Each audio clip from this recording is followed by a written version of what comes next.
welcome to the Asymmetry Finance demo site. In this video, I'll walk you through how borrowing with USDaf works, including liquidation risk, redemptions, and how to manage it all like a pro.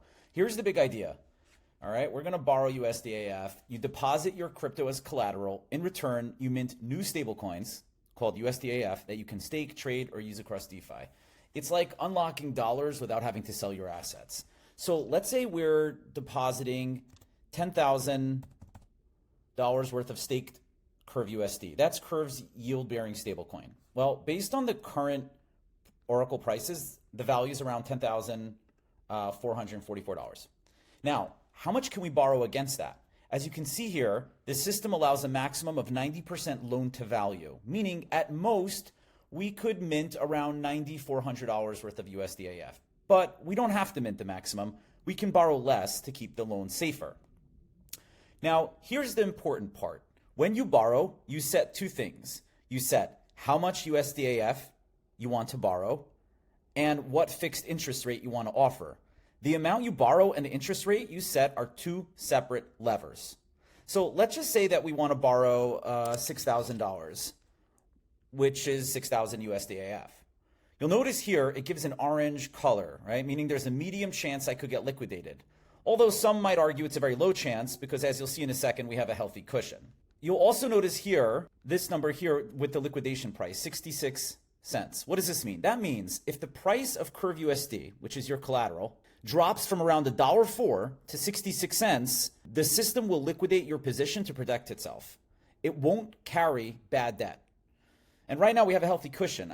But if there's a black swan event or like a stablecoin DPEG and scrvUSD crashes, the liquidation price is our danger line. As long as your collateral stays well above it, you're safe. If liquidation happens, you lose most or all of your collateral. Your loan is closed and the position is over. But here's what makes ASF different. You actually set your own fixed borrowing rate. This doesn't change how much you can borrow, but it does change how the system ranks your loan in redemption events. Well, what does redemption mean? If someone wants to redeem their USDaf for the underlying asset, the system pulls collateral from active loans to fulfill that redemption.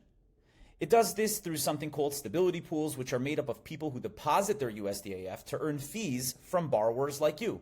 Now, here's where the interest rates matter. If your loan is, let's just say, offering like a 1% rate, you're higher in the line, you're higher in the redemption queue. If there's pressure to redeem USDaf, your collateral might get used. You're essentially posting a loan offer, and if your offer isn't attractive enough, it may get closed out. If only a small amount is redeemed, your loan might stay open. If there's more pressure, it could be fully closed. So higher interest rates, as you can see here, I'm going up, and low redemption risk, right? So a higher interest rate means more protection from redemptions. Lower interest rates means you're borrowing cheaper, but it's more at risk to get closed out. So let's recap the two types of risk. Liquidation, which is your collateral crashes in price and your loan is forced closed, you lose it. Redemption, someone wants to redeem USDaf, your loan is getting closed, your collateral is getting returned, but if you don't want this to happen, simply set a higher interest rate. Liquidation is catastrophic, right? Redemption is just the system doing maintenance. You'll see here it says redeemable before you, 0 USDaf. That's just because this is a demo. This is just a placeholder. But in production, it shows how many other loans will get hit before yours if redemptions happen. If there's a lot of USDaf that is redeemable before you, you're safe. If there's very little before you, you're next in line.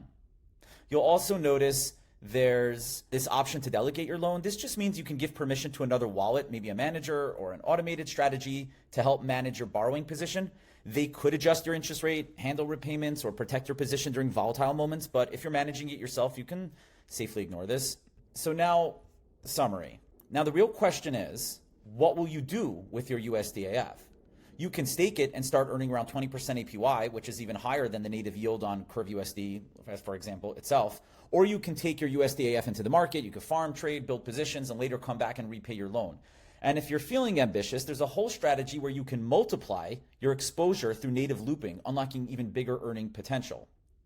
More on that soon.